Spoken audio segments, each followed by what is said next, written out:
Hi hello friends. நம்ம இந்த வீடியோவில் என்ன பற்றி பார்க்க போகிறோம்னா, சென்னிமலை முருகன் கோயிலோட அந்த வரலாற்றையும் அது எப்படி உருவாச்சு அதை பற்றி பார்க்க போகிறோம். இப்போ சென்னிமலை முருகன் கோயிலானது 3000 வருடத்துக்கு பழமையான கோவில். இது கந்தசஷ்டி கவசம் முதன்முறையாக அரங்கேற்றம் செய்யப்பட்டதும் இந்த கோயிலை மட்டும்.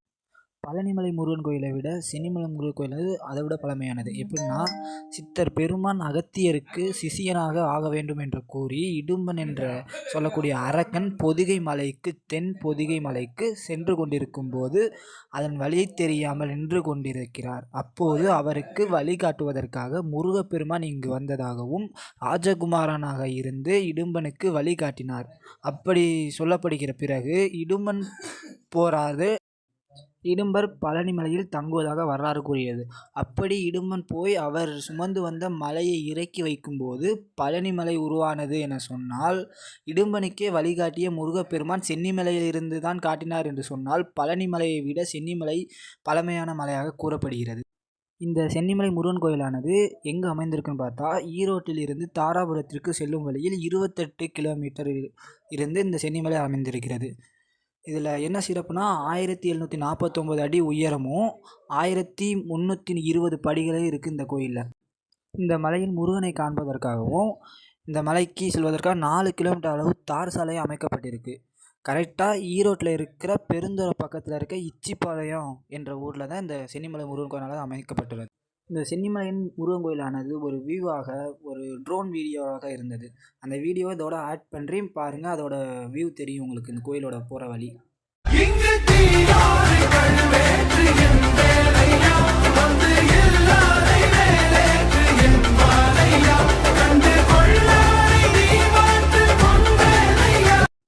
இப்போ பார்த்தது அந்த கோயிலோட வியூ. இங்கேருந்து ஒரு ட்ரோன் வீடியோவில் பார்க்கும்போது வளைஞ்சு வளைஞ்சு போகிற மாதிரி இருக்கும். படிக்கட்டு எவ்வளோ நீளமாக இருக்குது, படிக்கட்டுக்கு தனி வழியாகவும் சாலைகள் வண்டிகள் போகிறதுக்கு தனி வழியாகவும் இருக்கிறது.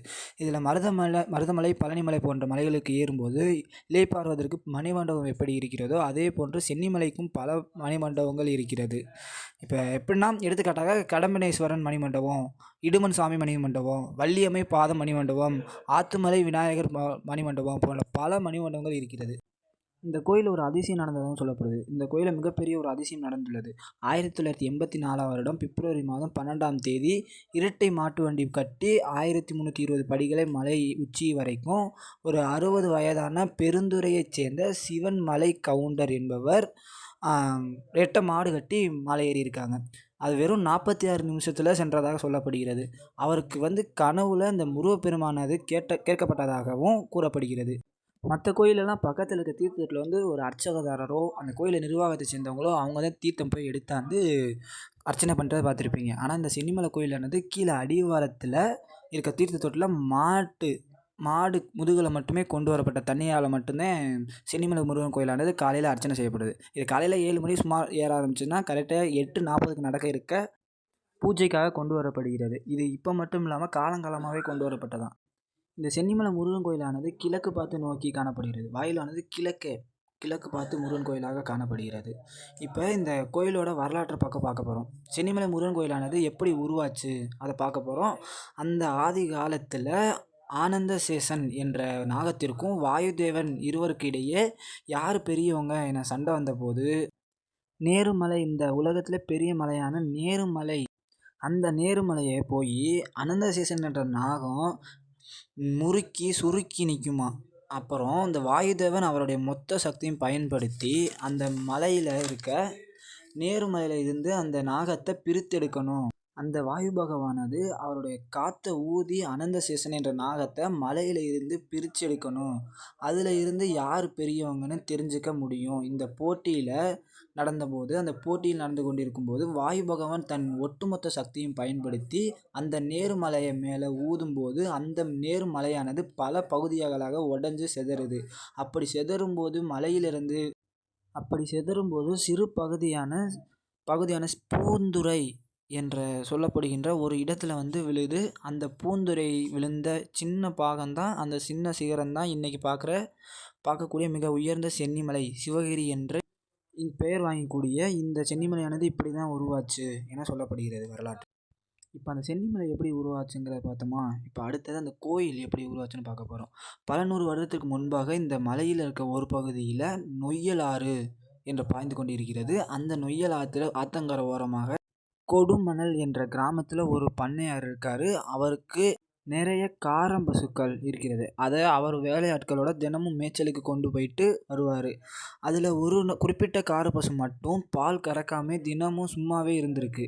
இதை பண்ணையாரும் கவனிச்சுட்டு இந்த காரம் பசு மட்டும் ஏன் பால் கொடுக்க மாட்டேங்குது, என்னதான் நடக்குதுன்னு தெரிஞ்சுக்க அந்த காரம் பசுவை மட்டும் நோட்டம் விட்டுருக்காரு அந்த பண்ணையார். அப்படி இருக்கும்போது எல்லா பசுமாடும் மேய்ச்சலுக்கு திரும்பும்போது அந்த ஒரு குறிப்பிட்ட கார பசு மட்டும் இந்த மலையில் ஒரு குறிப்பிட்ட இடத்துக்கு போய் தானாகவே அதனோட பாலை சொரிஞ்சு நிற்கிது.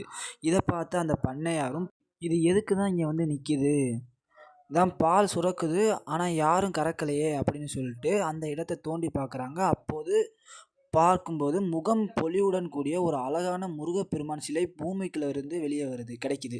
அந்த முருகப்பெருமானை பார்க்க அவ்வளவு அழகாக பார்த்துக்கிட்டே இருக்கலாம் போல.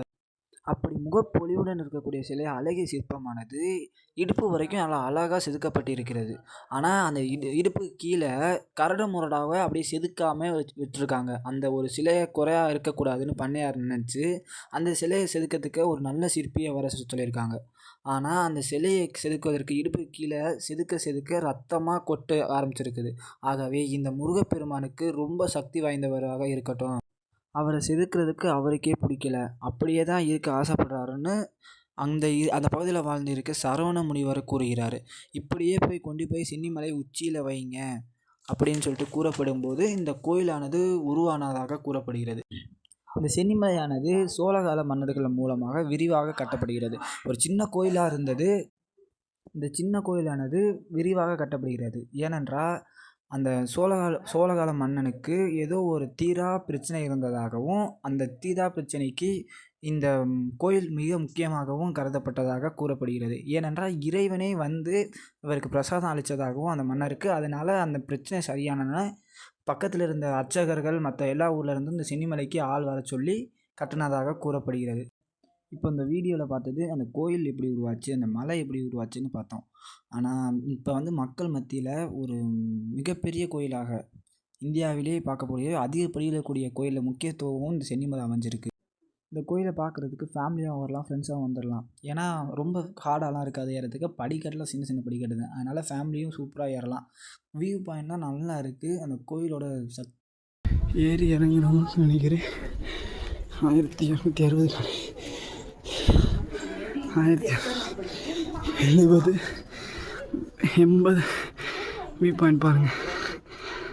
இதுதான் கோயிலோட இந்த இது நினைக்கிறேன். அப்படியே நெருக்கி வந்தாச்சு, எல்லாமே வந்தாச்சுன்னு நினைக்கிறேன். கொடிமரமே தெரிஞ்சிருச்சு. சைடில் பார்த்தா வேல் இங்கே இருக்குது, இங்கே ஒரு கோயில் இருக்குது. இது கோயில் அசல் அழகாக இருக்குது பார்க்க. கேட்டதுக்கு 3000 வருஷம் பழமையானதுன்னு சொல்லி சொன்னாங்க. பழமையான கோயிலில் ஒன்று. இந்த என்ட்ரன்ஸ் வீடியோவில் பார்த்த மாதிரி அப்படியே இருக்குது. இது மண்டபம் போல், கொடிமரம், இங்கிட்ட ஒரு மண்டபம் இருக்குது. இந்த பக்கம் ரைட் சைடில் பிள்ளையார் கோயில் ஒன்று இருக்குது. என்ட்ரன்ஸே அழகாக இருக்குது.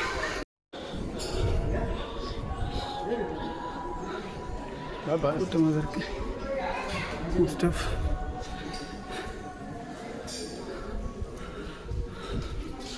இது ஒரிஜினல் கொடிமரம்.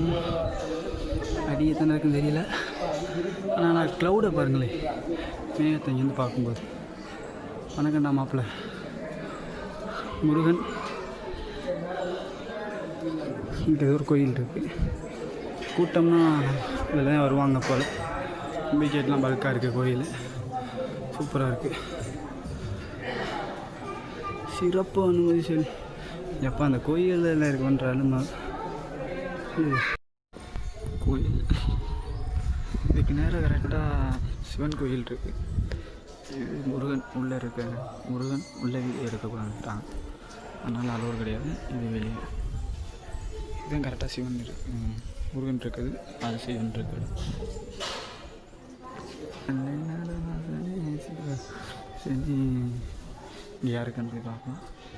இது ஏதோ படிக்கட்டு மாதிரி போகிறது, என்னான்ற தெரியவில்லை. ஆனால் கட்டிடம் கல்லெல்லாம் பழைய கல் தான் வச்சுருந்துருப்பாங்க போல். இப்போ புதுக்கல் மாற்றிருக்காங்கன்னு சொல்லி சொன்னாங்க காம்பவுண்ட் சேவெல்லாம். ஆனால் உள்ளே இருந்த கல்லெல்லாம் பழைய கல். இந்த முருகனை பார்க்குறது அதெல்லாம் பழைய கல். இதெல்லாம் இப்போ சீரமைச்சிருப்பாங்க போல் இந்த கோயில். இது என்ன இருக்குன்னு உள்ள போய் பார்க்கலாம். தெரியல. பட்டையை போட்டாங்க ஃப்ரெண்ட்ஸ். மற்ற கோயில் மாதிரி இல்லை ஃப்ரெண்ட்ஸ், எல்லாமே நல்லா தான் இருக்குது. இங்கே வந்து பட்டை அவங்க அடிச்சுட்டு வரல, யாரோ 3 பேர் வந்து அடிச்சு விடுவாங்க எல்லாத்தையும். பட்டையாக கேட்குறாங்க, கேட்டவங்களுக்கு பட்டை அடிச்சுடுறாங்க.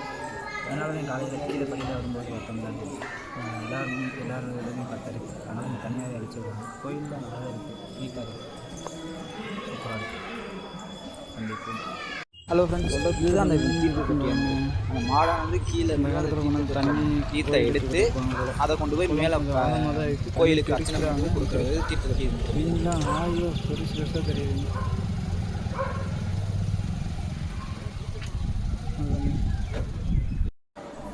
வேலும் மயிலும் இது எல்லா சோத்துலேயுமே வேலும் மயிலும் அது மாதிரி இருக்குது. இதுதான் கரெக்டாக உள்ளே போகிற வாயில். உள்ளே ஃபோன் யூஸ் பண்ணக்கூடாது சொல்லிடுவாங்க. இது ஒரு கோயில். கேமரா இருக்குது. வேறு நல்லா தான் இருக்குது கோயில். இது இறங்குற படிக்கட்டு வந்துட்டு பாதி படிக்கட்டு வந்துட்டோம். சிரமமாக தான் அந்த ஃபேமிலி எல்லோரும் ஏறுறாங்க இறங்குறாங்க. பாய்ஸாக வந்தீங்கன்னா கொஞ்சம் சீக்கிரம் ஒரு 1/2 hour ஏறிடுவீங்கன்னு நினைக்கிறேன். எனக்கு கொஞ்சம் கம்மியாக தான் ஆச்சு டைமு. ஃபேமிலியோடு வந்தால் கொஞ்சம் டைம் ஆகும். ஃப்ரெண்ட்ஸோடு வந்தால் ஜாலியாக இருக்கும். நல்லா தான் கோயில் நீட்டாக மெயின்டைன் பண்ணுறாங்க. பழமையான கோயில்.